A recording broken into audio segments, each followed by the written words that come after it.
you always want to try and get the first couple of customers first. Okay.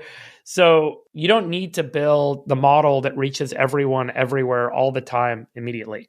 You got to just go get some customers. One, two, three.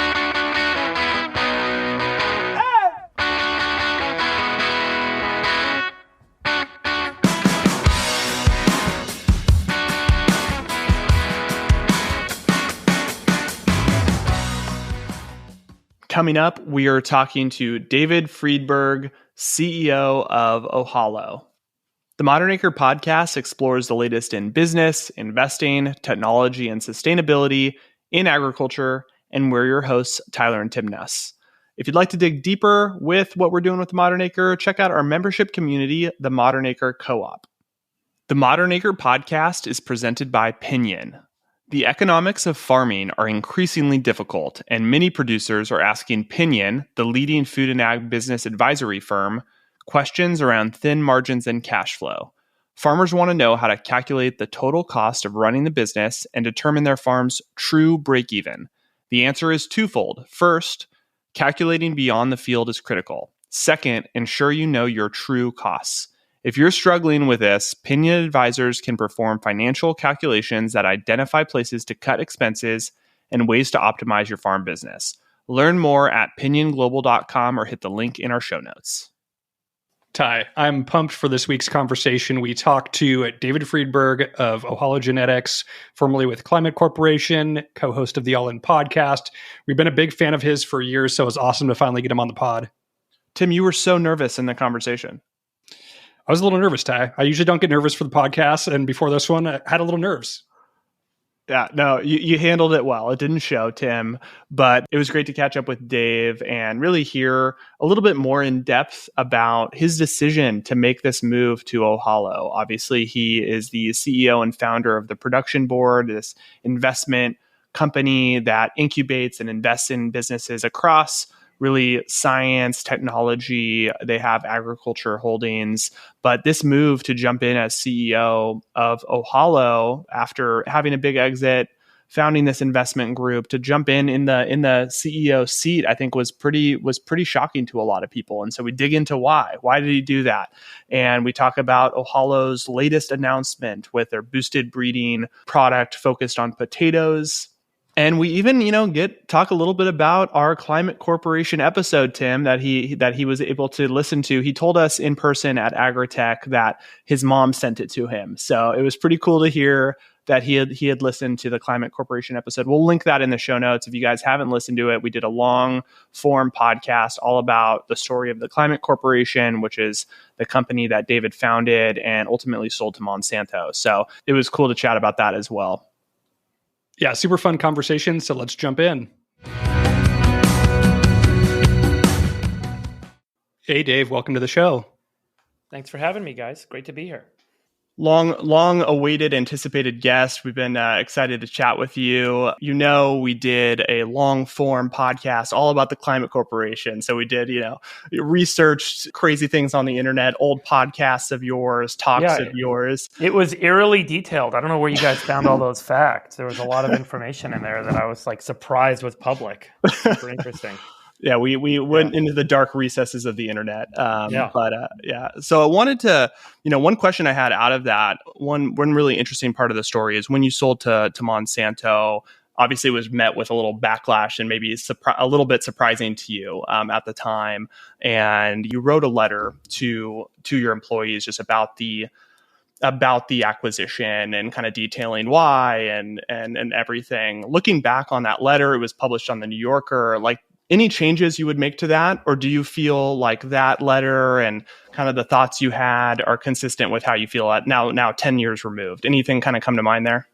I still think a lot of people have an impression or an opinion on something without having done primary research themselves in a lot of ways in life. And that's true in agriculture. It's true in how people view certain businesses or people. And it's just become more apparent to me in the decades since. I've seen it repeat so many times over that everyone kind of latches on to a meme or what is kind of like the accepted tribal belief that we're all kind of aligned on versus thinking independently. I think that's generally like a unfortunately more rare thing nowadays, which I think is scary in a lot of ways on where things could go. So I'm hopeful, and this is also why I've tried to do the All In podcast and talk about this more openly, is like I really hope that people do their own primary research, think independently, think for themselves, and not just kind of latch on to some common belief or common statement just because it feels good to be a part of that tribe. So I think that's very important. Yeah, I think that's been one of the benefits of your podcast and others, of just hearing long form conversations about certain topics and not just buying into a headline that you read on an article and just taking that as fact, of really doing your own research and digging in. So it's been awesome to hear you guys explore that in other long form podcasts as well. Well, we're excited to talk about your latest venture with Ohalo Genetics. You announced earlier this year you're stepping in as CEO. So just wanted to kind of talk through the decision to take that CEO role. You had an awesome exit with Climate. You were an investor at the production board with that foundry and had this really big breakthrough. And I think it's a big decision to jump back into that CEO role. So maybe just talk about kind of the conviction you had and why you didn't place a CEO that's done it in other parts of their career. Like, why did you want to jump on and take the reins? Well, I said there's no way we can let this thing not work. So the only way I can feel confident in that being the case is if I step in and do it myself. And the reason I feel that way is because this business could be so significant and so impactful. The premise of Ohalo was that we could get plants to contribute their whole genome to their offspring. You're effectively converting meiosis to mitosis. Mitosis is the process by which cells divide in a biological organism, and they divide and they make a complete copy of the DNA. Meiosis is the process by which cells divide to make sex cells. So in humans, right, making sperm or ovary, a sex cell is produced, and the sex cells only have half the DNA. They only have half the genome. And it's a random half. It's a random selection of genes that fuse together to make that half. And so then when two sex cells come together, they form a new organism, half from the mother, half from the father. And you're getting half of the mother's DNA and half of the father's DNA. And the concept behind Ohalo was that if we could get sex cells to basically be the whole genome of the parent, of the mother or the father, and then those two sex cells would come together, you would get the entire genome of the mother, the entire genome of the father, and the offspring would have effectively double the number of chromosomes, double the number of genes, double the total DNA. And we see this in agriculture. It's called polyploidy, and it refers to there being multiple sets of chromosomes, more than two, in an organism. And the concept was, if we could do this, we could actually do it. We should realize a couple of things. One is we should realize that we could stack traits together. So disease resistant from a mother, drought resistant from the father, but you don't have to make the trade-offs like you do in plant breeding today, where you give up other good traits in order to try and stack those two traits together. And so often plant breeding is this random like rolling of the dice. You're trying to combine two plants, and then you got to look at each seed, grow it up and see what happens and see what traits you got and what traits you lost. And so it's a very expensive, laborious, time-consuming, and sometimes unsuccessful process doing plant breeding. But with this system, with Ohalo, we'd be able to stack all the traits together. And the second effect would be that you'd get more genetic diversity in the organism. And genetic diversity, like we see in hybrid plants, like what happened in 1914 when George Shull created hybrid corn, demonstrated you get what's called heterosis, or hybrid vigor. The plant ends up bigger, healthier, faster growing than either of its parents when you increase the genetic diversity in the offspring, when you hybridize. And so the concept was, in boosted, we should see the same sort of thing. We should see healthier, bigger, faster growing plants. So that was the theory. And that's why we started Ohalo. And my investment firm, the production board, we put in $40 million into this company over a 5-year period to support them getting there.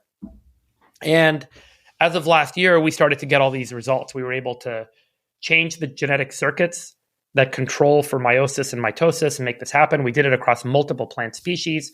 We were able to grow the plants back into plants because you're doing this to single cells at a time. Then you try and get those single cells to think that they're plants and grow back, and then start to phenotype them or measure them.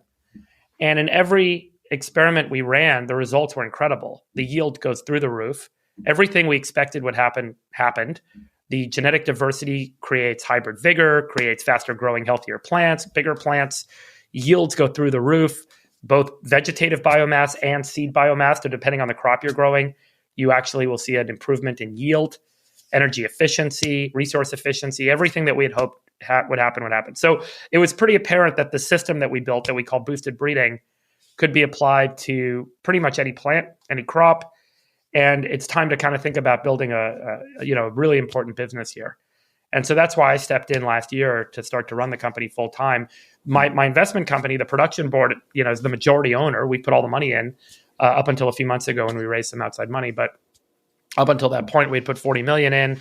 We were the only shareholders besides the employees. And so, it just made sense that this could be such an important business that I should dedicate myself to it. So that's why I made the move. No, makes a lot of sense. The takeaway I have is you're a control freak, right? Well, I mean, over the years, I've had involvement in a lot of businesses where I'm on the board and there's a CEO running the business. Yeah. And you can advise someone on how they should run their business, but they're never going to run it like you would run it. You can say, hey, I think you should do this. And then they go and do something else. And once you've done that enough times, you realize that your role as a board member is really sort of to be an advisor that someone may not listen to your advice. And that's life, it's fine. And for some people that works and they have a portfolio of those sorts of things, and some of them work, some of them don't. But at the end of the day, it really is the CEO that's driving the outcome of the business, not the board. I cannot control a company. I cannot direct a company. I cannot lead a company from the board. I cannot make the decisions. I cannot take the actions. I said to someone, it feels like when you're on the board, every day you're waiting for shit to happen. But if you're the CEO, every day you get to wake up and make shit happen. Yeah. And that's what it feels like to me, being able to step back into an operating role as CEO again, since the first time I've done it since Climate Corp, is that I can kind of make sure that all the opportunities in front of us for Ohalo are realized and that I can drive that and help make that happen and step up and do the work I need to do. What are you doing differently than you did it? It's been a long time removed since Climate Corp. Kind of anything that you're doing different as a leader?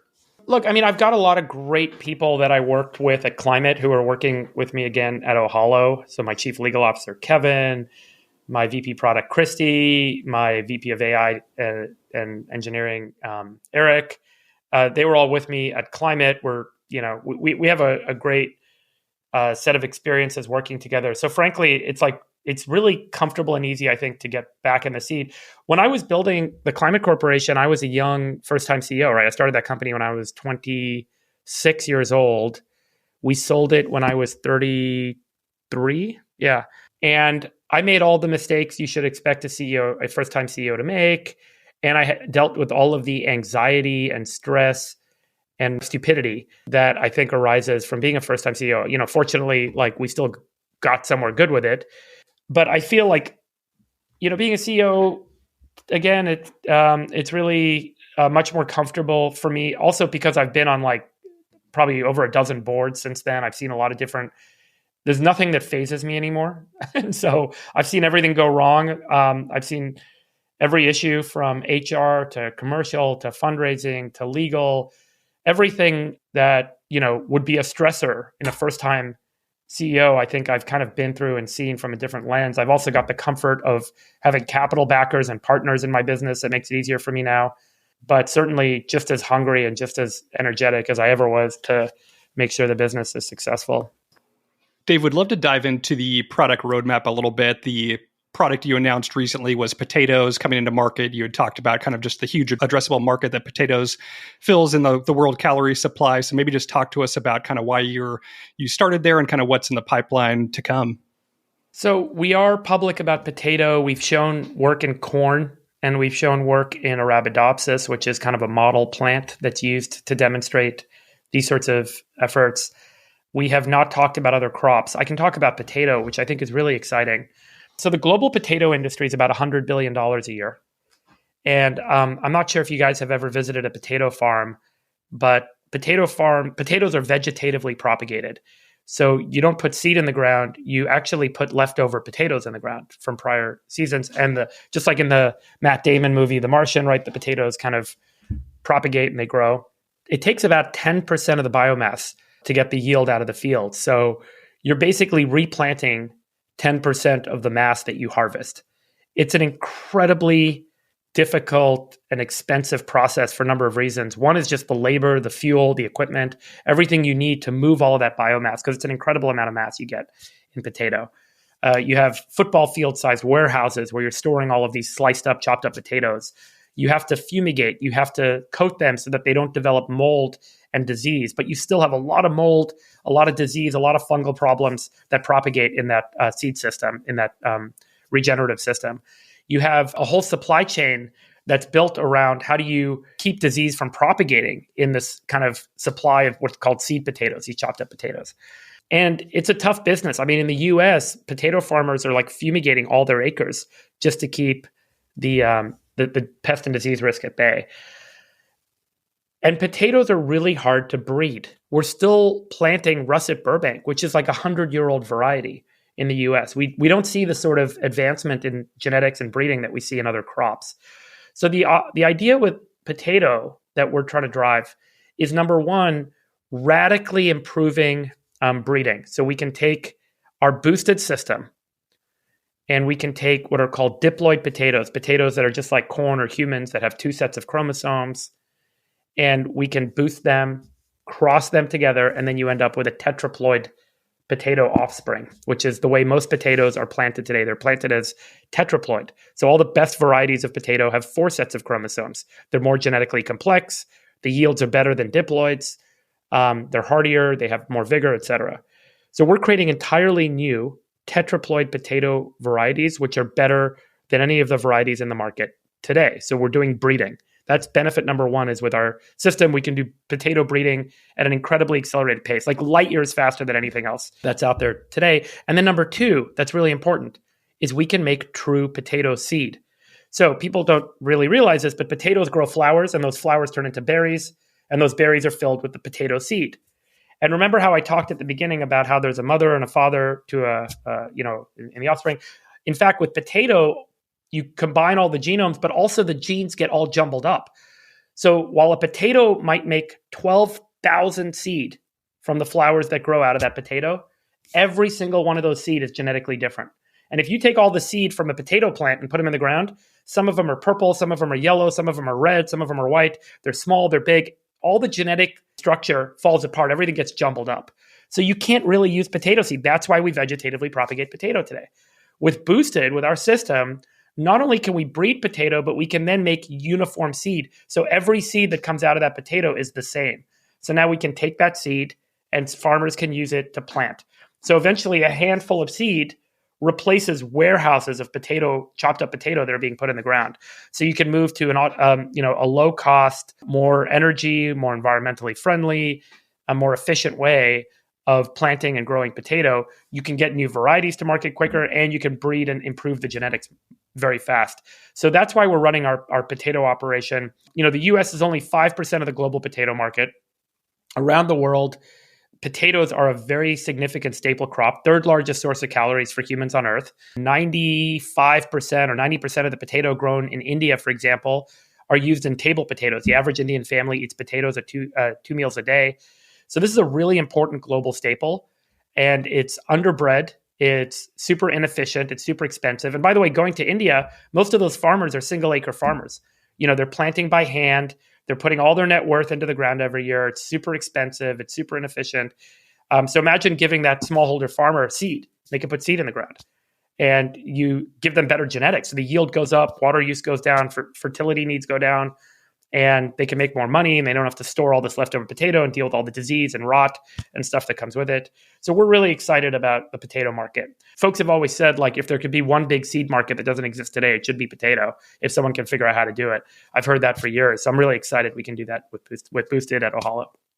Super interesting. Tim and I were talking and hypothesizing before you announced, like, what crop are they going to go after? And I'll have to give Tim some credit. He threw out potatoes as an option. So good call, Tim. Tim, what made you say that? I was doing some research online, and I think I saw a board member from Lamb Weston, which I know is a big potato marketer. So kind of connected that data in that I saw like some ex-employees at Driscoll's. So I was thinking either berries or potatoes was my guess earlier in the year. Yeah. Cool. So I want to get into business model. This is like a common theme in, I would almost call it ag tech generally, of just like, you know, often there is value created. How do you monetize that value, right? How are you thinking about the business model for Ohalo? I generally think that ag products should be built and priced on a value creation system. So, you know, this is the Monsanto pricing model. If you're delivering an incremental $30 an acre of profit to a farmer, can you charge them $10 an acre for that product or service you're offering them to help them get there? So it feels like a 2-to-1 split of value, right? The farmer gets 2 times what the technology company gets for delivering that value. In a lot of cases, particularly in the software domain, it's very hard to measure, and there's a lot of variability. There's a lot of beta. The alpha might be there, but the beta dominates the alpha, meaning you don't see it year to year. You see it over many years. And so it's very hard for folks to actually feel that that value is there and to pay for it. And that's one of the challenges, I think, with pricing models, particularly in digital tools and particularly in agriculture, is there's so much variability, it's hard to figure out what the real alpha is. Was it the weather that gave me a good year, or was it your technology that gave me a good year? So it takes many years and field trials and other stuff to try and prove that to farmers to be able to get paid for the value you might actually be delivering. So that's a general kind of guiding principle for us, is like, can we get value creation demonstrated to the customer or the partner, and kind of share about a third of that, right? Get paid about a third of that for that value. So like, think about the case of potatoes, right? That potato farmer today is spending somewhere between top line, that potato farmer is making about $5,000 an acre in the US. Okay. And that $5,000 of revenue is requiring an investment of $1,000 to $2,000 an acre. So 20 to 40% of revenue to deal with all of the planting and fumigation and storage and equipment and labor needs associated with the way that potato farming is done today and using seed potato. So now if you can get the revenue up to 6,000 or 7,000, and you can get that OpEx down because you're moving away from a traditional seed potato model, there's a lot of value share to be had there. So theoretically, could we get to a point where we could have seed that we're selling that works out to about $500 an acre? That's probably right. You could probably see that you could save at least create at least $1,500 an acre of operating profit improvement for that potato grower. And so that's kind of a guiding principle for how to do it. If how we think about value and value share. The potato market in the US is a little bit tricky because the US is very unique. Most of our potatoes actually go to fries and chips, potato chips. And so, there's one dominant buyer of potato chips, and there's like 3 dominant buyers that process potatoes for French fries. So they all have a very, tight kind of hold on that piece of the market. The table potato market is much more fragmented, a lot of individual packers and providers. And then around the world, the table potato market dominates. So it's a lot of smaller opportunities to kind of get access to farmers there. In different crops that we are going to work in at Ohalo, beyond potato, every market is different. One of the questions we have to ask is, who has the germplasm? Who has the genetics today? So if someone already has great genetics, they already have seed, they're already selling that seed to farmers, our business model might be to partner with them and share in the value on what we can do to improve their germplasm or improve their genetics, and just participate with them in the improvement that the farmers are going to realize down the road. In other cases, we might want to develop our own germplasm or our own genetics using, X PVP or out of patent material that we're, legally and have freedom to operate to work with and develop our own material. And then how do we go to market? Is it through retail? Is it direct? Are there, big kind of vertically integrated players that we can work with? So every crop, as you guys know, is very different in how the market is constructed, how farmers are making decisions on what to buy, how the genetics or the germplasm is developed, where it's held today. So, the big challenge for us at Ohalo in terms of scaling is just like breaking apart each of these markets and figuring out, where are we going to spend time? How are we going to provide value for the customer, and how are we going to reach the customer, and what are we going to be able to work with, and so on. Yeah, that makes a lot of sense. You just mentioned distribution and wanted to talk specifically about potatoes. Like, how are you thinking about getting this product into farmers' hands? Is it a direct model, going more through the channel? And is there any potential synergy with other production board companies like Pattern Ag or Lavaro, working through kind of ag retailers that are in your ecosystem? Yeah, so those are all possibilities. And I had this at Climate, and I've dealt with this at a lot of other businesses. You always want to try and get the first couple of customers first. Okay. So you don't need to build the model that reaches everyone, everywhere, all the time immediately. You got to just go get some customers and get the product moving, and then iterate from there on how do you scale? So, the good thing in the potato world is there are a good number of pretty sizable operators. And as you guys know, there's a distribution on that adoption curve in terms of like how many of them are forward thinking and how many of them are conservative. And you find a couple of the big ones that are forward thinking and they become your early partners and they get benefit by doing that. And that's who you start working with. And then you start to think about other ways to reach the market and scale. So I'm not going to be too prescriptive right now on how do we get to every farmer everywhere in the world right away. My goal is just to prove value, get some customers, show that it works. And as it does, I think we'll iterate and figure out the next couple of steps. Dave, I want to circle back to almost where we started around critical thinking and primary research. Something that's brought up a ton is genetic modifications, right? There's been a huge push over the past decade or two of non-GMO, and a lot of people who stand by that, and that's had some success in the retail channel. Like, how do you think about genetic modification, and for people that say we shouldn't be messing with our food and that's hurting the nutritional value of the food? Like, what's your general take on that? There's a lot of words that get kind of lumped together, okay, that are all kind of treated as the same. So I think we should be really thoughtful about how do we talk about what humans do with plants, okay? So you guys know, like, the old teosinte plant was a little tiny grassy leaf, like, looked like this big.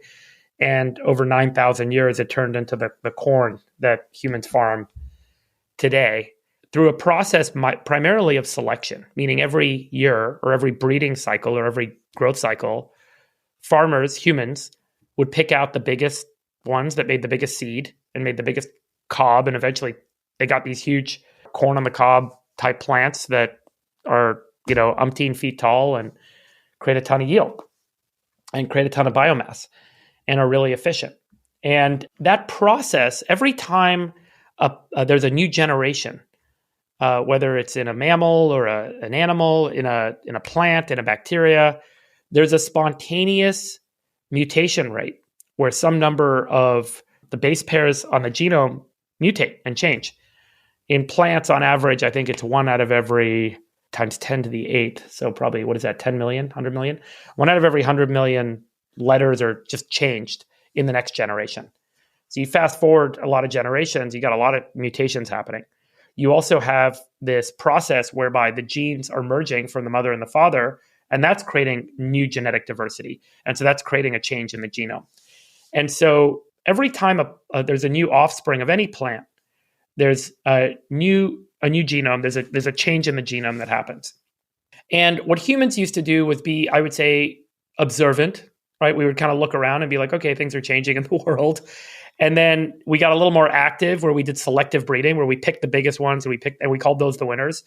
And so we were, I would say, guiding the evolution of plants, guiding the evolution of the genome. And then we started to be able to read the DNA. And that's called marker-assisted breeding, where rather than just look at the physical characteristics or phenotype of the plant, as it's called, we would look at the genotype or the genetics of the plant. And we started making selections about which plants we wanted to cross together and being active about crossing plants together and being active about selection based on the results that came out of the genome. So, all of this is on a spectrum of how do we drive the genome of the plants to realize the physical characteristics that are beneficial to us as farmers. And that's created what has enabled humans to grow to 7 billion plus people on Earth today, where less than 1% of the industrialized world has to work in agriculture. It's really incredible if you think about our ability and the engineering that we've realized to do that. Now, there is a technique where we inserted foreign DNA or foreign genes into plants that's now generally called transgenic, and in the popular parlance is called GMO. And that system allowed us to introduce proteins into plants that aren't native to that plant. So in the case of BT corn, we put the gene for Bacillus thuringiensis into corn that produces a protein in the corn that kills rootworm. So now the rootworm eats that protein, the rootworm dies. It doesn't affect humans. It's a neutral protein to other organisms. It's targeting the rootworm, and it was an amazing invention. It was really amazing engineering. But people freaked out because you're messing with DNA. You're moving stuff from one organism to another. This new era of what people are calling gene editing, but now is being called new breeding techniques or NBT, is all about applying proteins to the cell of a plant that actually turn certain genes that are native to that plant on or off. And so you're not introducing foreign DNA. You're not doing transgenic methods. You're basically doing something that would naturally happen in the plant. Certain letters would go on or off, certain letters would be cut out, which we see in the natural mutation, in evolution, we see it in breeding. But we're able to be more targeted about it. So rather than wait for the plant to do it, we can say, hey, let's do this right now. And because of that, it's being largely deregulated. So in the US, we have a group under the USDA called APHIS, and they're responsible for oversight on what's called gene editing or new breeding techniques. And effectively, you file what's called an RSR, regulatory status review, with them. And as long as you're not introducing new proteins that create pest or disease risk in the environment, they kind of sign off after a couple of weeks and they say, great, go ahead. Like, that product can go to market. We don't need to regulate it, which is a lot different than the way GMOs are regulated, where the USDA and the EPA and the FDA all have to come in and provide oversight, cost billions of dollars, just like a pharma drug, to get these things to market. So these NBTs are totally transforming agriculture. The EU in February adopted a resolution to move the NBTs out of GMO regulation into their own separate category, and they're going to be regulated eventually, just like the US. Now they're doing this thing where they negotiate with all 27 member states, then they come back. So I think that this is going to create transformative advantages in agriculture, because now we can apply these proteins to plants and be very directed about what we want the plants to do versus waiting for them to do it randomly at some point by running, millions of breeding cycles or thousands of breeding cycles to see it happen. So it's a very powerful set of technologies. And I do think that particularly, and so, to answer your other question around consumer awareness and trends, look, GMO got this terrible rap, and it was poorly managed from a communication point of view. If people understood, as I described it, that all that you're really doing is getting the plant to produce a protein that it otherwise wouldn't produce, and it's got some benefit, like now it doesn't have rootworm eating the plant, it's good for farmers, good for the environment, et cetera, et cetera. It's a different way of describing it than, I think, the way that the general kind of messaging took over, which is you're messing with nature. I mean, what is nature, right? We've been breeding that little grass seed into huge corn. There isn't a single organic crop on earth that wasn't bred by humans, that didn't have some human breeding component to it. So humans are part of nature. We're also separate from nature. Everything we touch and do, you could argue, is part of nature or is completely separate of nature. So you could sit here and get your head in a tizzy all day arguing about what's natural, what's not. At the end of the day, humans are farming. We're engineering the earth around us to grow things. And the question is, do we want to do that in a more sustainable way, in a more productive way? Or do we want to put human lives at risk and, use more of the land, use more water, use more carbon, use more energy, et cetera? I think everyone would agree that we want to do things in a more sustainable, lower footprint way. So the GMO story got lost. And I think that this new breeding technique, but I think that that's been largely not changed, but it's become more background noise now. I think there's other stuff that people are more worried about in their food, right? Consumers have a wonderful way of going from one trend to the next, one fad to the next. Anti-GMO was a great fad. It lasted for a while. But now I think there's stuff to worry about, like plastics and phthalates in our food supply, which I've talked about on the All In Pod. I think there are other aspects of how we've industrialized food systems that are worth paying attention to. And I do think consumers are going to pay more attention there. Sugar was a thing for a while. So the thing with consumers is there's always the next fad. These new breeding techniques are so benign and they're so different, and they're really going to become so ubiquitous, and they're such a win-win-win. I think that we're going to see pretty wide adoption because farmers are asking for it. The benefits are so obvious. It's easier to explain and help folks understand. So I do think we're seeing them kind of become a little bit more popular, and without folks, kind of raising an arm saying technology is bad, let's get rid of these things, as we did with GMOs. Sorry, that was very long-winded, I know. Super helpful overview. Dave, wanted to circle back to Boosted and really talk about value creation at the consumer and retail level. Like, we see a lot of produce companies differentiating with proprietary varieties. You see Cosmic Crisp apples up in the Pacific Northwest. Driscoll's has their sweetest batch. I think even Pairwise created their own consumer brand for retail. So maybe just talk to us about any opportunities there where there could be Ohalo branded produce in the grocery store. Yeah, I think we could see that. So it could be awesome. And it's going to be better than anything it's competing with. That's the goal. But yeah, our breeding systems create a lot of advantages. And so we can create really valuable phenotypes, physical characteristics that are good for farmers. So they're agronomic phenotypes and also consumer phenotypes. So creating really high quality products for consumers that are nutritious, flavorful, better shelf life, longer lasting, all the things that I think matter. And so, yeah, I mean, we are kind of going through this process in certain markets, specialty markets, obviously not commodity markets. That's where that plays out. And, we'll find ways to kind of partner with folks that can help bring those products to market.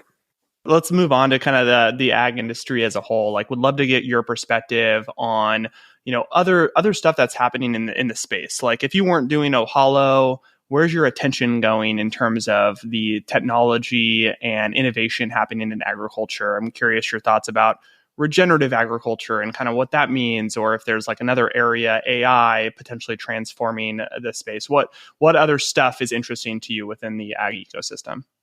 I think that the ag market is going through a lot of fantastic innovation cycles right now. Everyone views the ag tech market negatively because the returns for the ag tech investor class isn't there. But that doesn't mean that ag tech isn't innovating and that we aren't improving productivity and bringing value to farmers and improving the quality of our food systems. It's just that we put too much damn money at work too quickly and assumed that it would all be able to pay off. And as we know, in the ag markets, the cycles are long.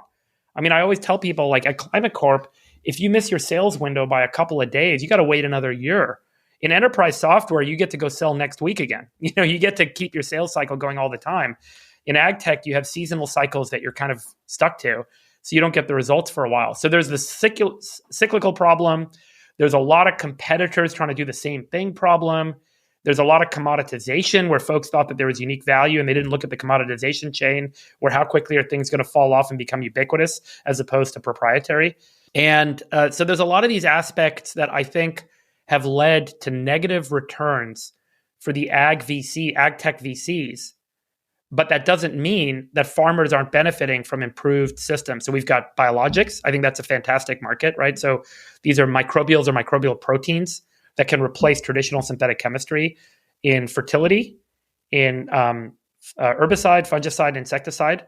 So these products, and also RNAi. So in the biologic space, there's a ton of innovation happening in pheromones, new proteins. So all sorts of great innovations happening in the biologic side. In farm equipment, automation, machine vision, incredible. Like cutting out labor. Like, who would have thought that doing harvesting in specialty crops, you'd have like 5 companies doing the same thing so quickly? It was sort of like this really hard thing to do, and now suddenly everyone can do it.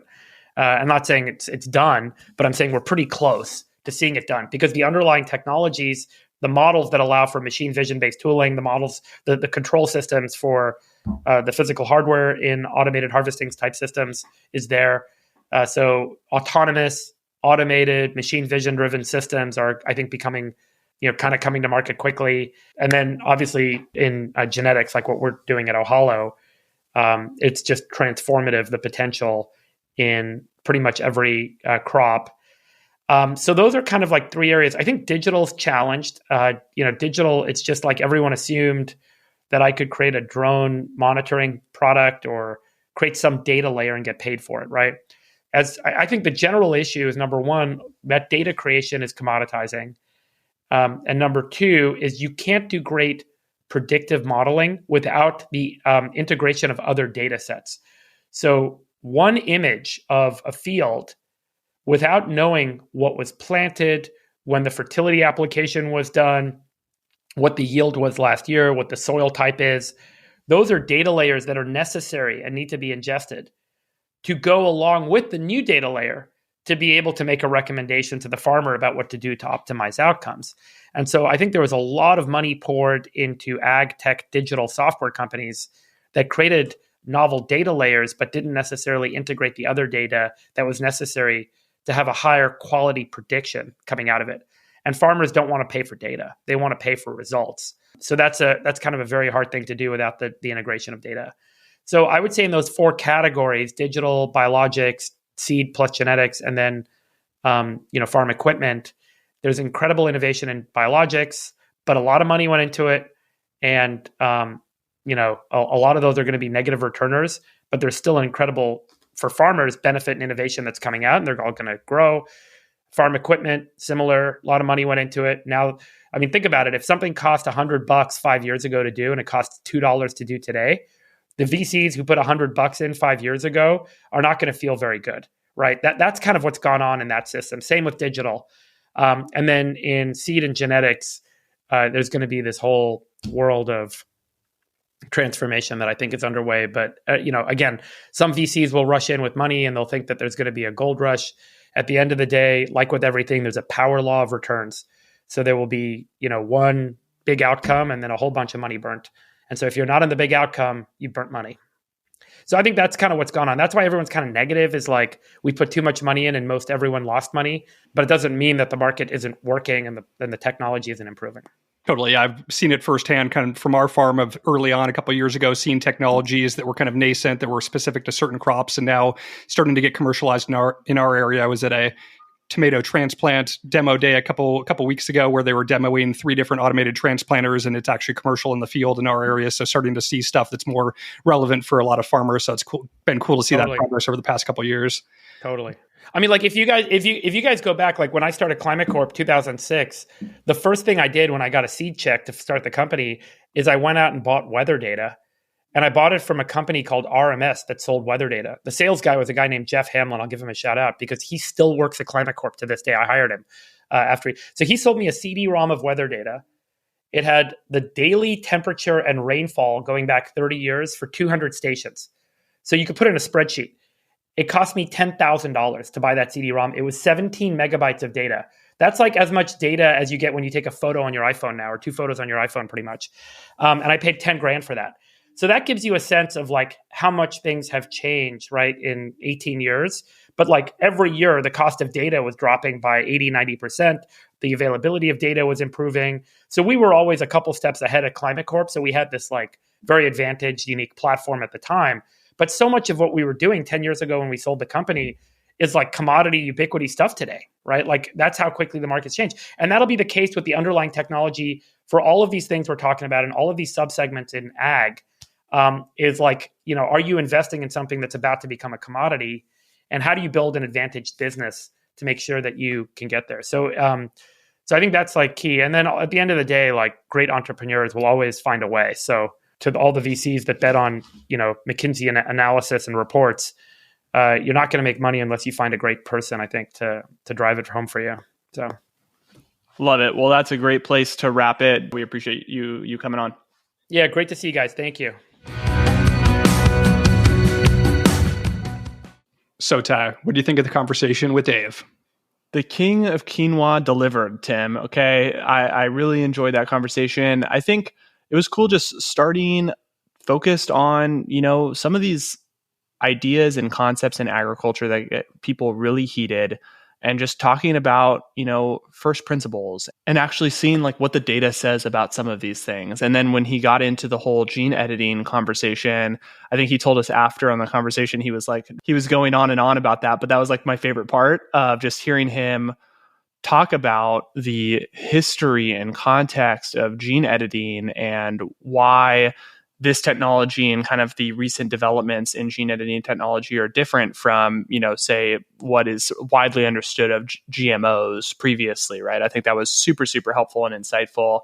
And I love just through the lens of, for whatever it is in agriculture, organic, regenerative agriculture, all this stuff, trying to have just an honest view of some of these things and not being so much groupthink that sometimes happens in these contexts.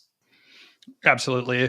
Well, hope you guys enjoyed this conversation with Dave Friedberg. If you enjoyed the episode, share it with a friend. We'd love if you could do that for us, and we'll be in touch next week with another good episode.